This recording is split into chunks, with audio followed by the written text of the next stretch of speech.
Hello and welcome to Book XV, Book 15.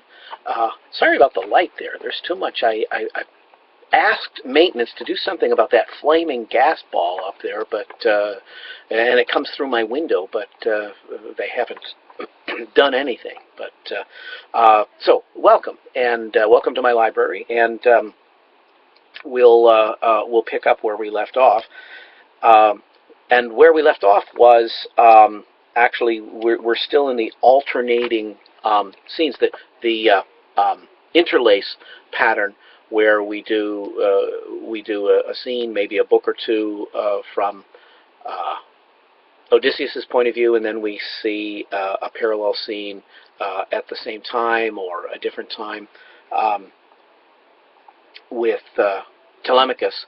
And so slowly these two strands of the plot will come together. Words for plot in throughout Western literature in all different languages, including Greek, seem to have something to do with weaving, with threads and interweaving threads. So Athena comes to Telemachus and tells him. Now remember, we left Telemachus on out with Menelaus in Sparta, and so she says, well, it's time to go home. That same warning was given before the mission by Athena in another form, and she warns him that the suitors are waiting in ambush. Okay, see, that's the problem. We've now that the suitors realize that there might be some danger, you might come back with information about Odysseus, or the gods forbid, Odysseus himself, or some friend of Odysseus who would back you up against us. So they're waiting to ambush him, to kill him. So Athena warns him, line 27. Notice how delicate the warning is, that she's very careful in the help that she gives to Telemachus, because what she's doing, actually, frankly, is helping Telemachus to grow up. And she's very careful not to give him too much help, and that's a narrative problem as well as a theological problem. The theological problem is kind of related to our notion of free will. You'll sometimes be told that the ancient Greeks did not believe in free will. I'm not quite so convinced of that. You'll often hear that as a complaint about particularly the ancient Greek tragedy. They're not for me because everything seems so inevitable. They're always talking about what's fated and destiny, but I believe in free will. I'm a Christian. Well, in fact, that I think is implicit in the problem here with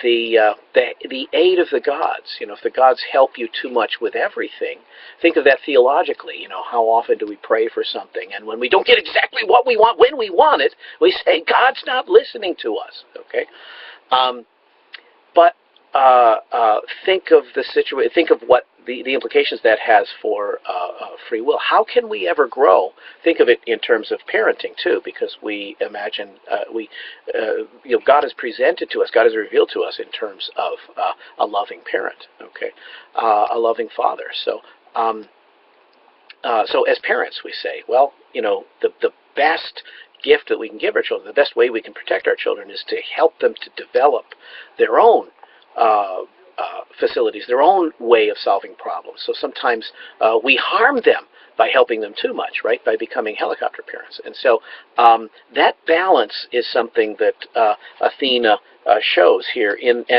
this very speech, because she doesn't say it's all going to turn out all right. Okay, it's all going to be fine. Okay, she says she warns him about the suitors. So she says, don't go too near to the islands. The best of the suitors lie ready, and by best she doesn't mean in the moral sense. She means the strongest and most ruthless. They didn't bring Ruth this time. The best of the suitors lie ready in ambush against you in the strait between Ithaca and rugged Same, wanting to kill you before you reach your fatherland. But I do not think that will be. Sooner shall the earth contain some one of the suitors who devour your livelihood but keep your well-made ship far from the islands and sail by night as well. So these are the two ways that you'll avoid the ambush. Is, first of all, don't go too close to the islands, okay, where they're hiding, and go at night. Okay.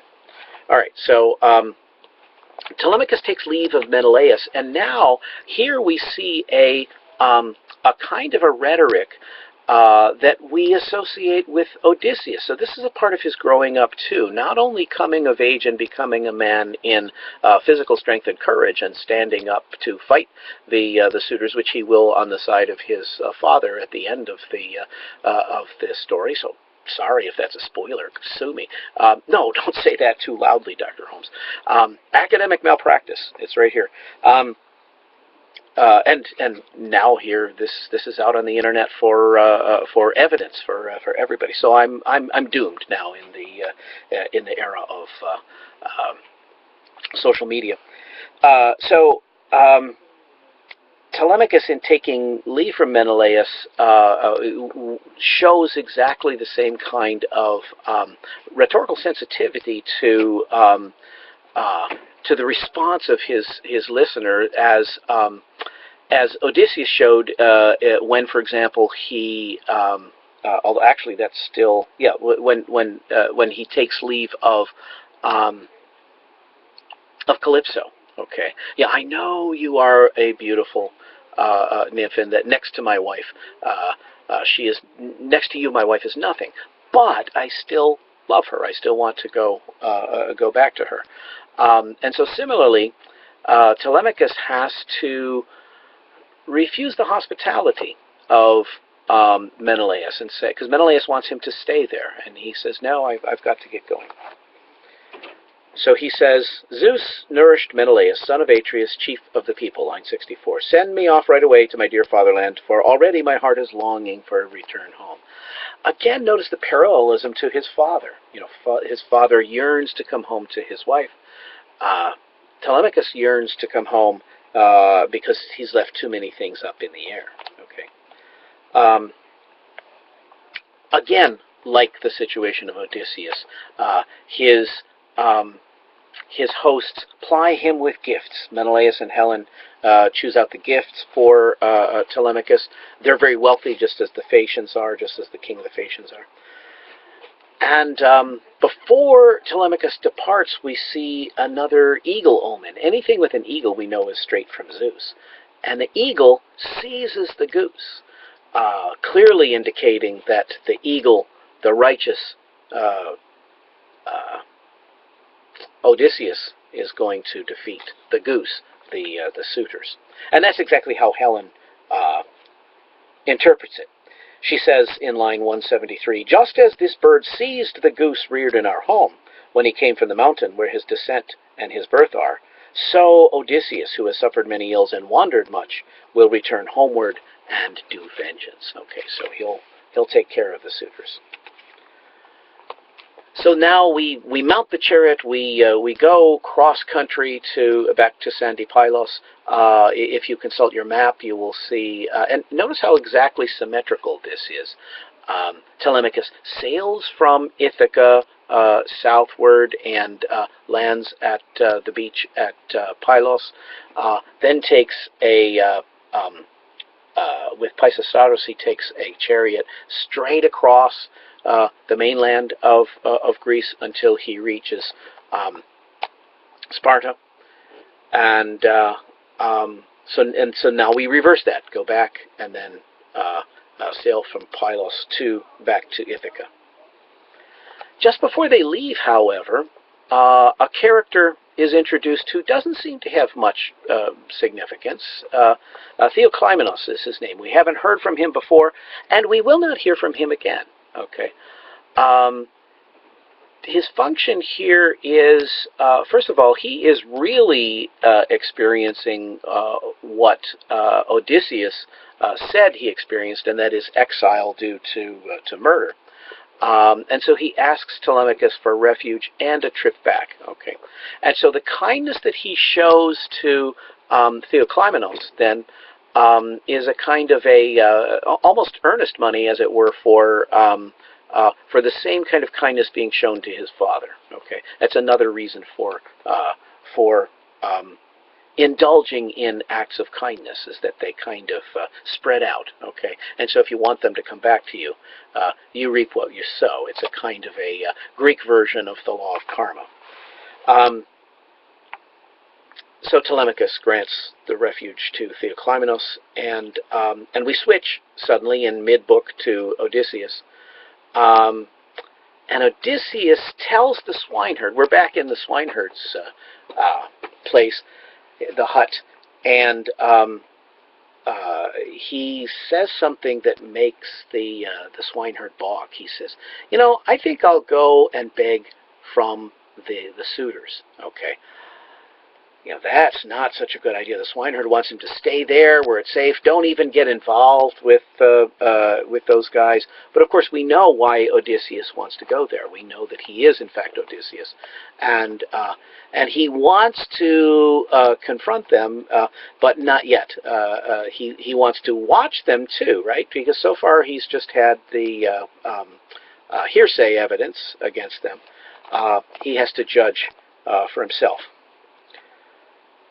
The swineherd, in balking, also gives some unwanted news to Odysseus about the death of his mother, how she died of a broken heart. So long as that woman lived, even though she grieved, line 361, I always like to ask and inquire about her, because she brought me up along with the long-gowned Ctimene, Odysseus's sister. Okay. So there's a poignancy to the swineherd, because the swineherd is a servant, the swineherd is a slave, even though he had been a prince. But his love for his master is that, in fact, the treatment that he's been given. And so, in fact, he was raised by the mother of Odysseus. So she's a kind of a foster mother to him. And that's what we learn from the next couple of pages, lines 375 to 400 or so.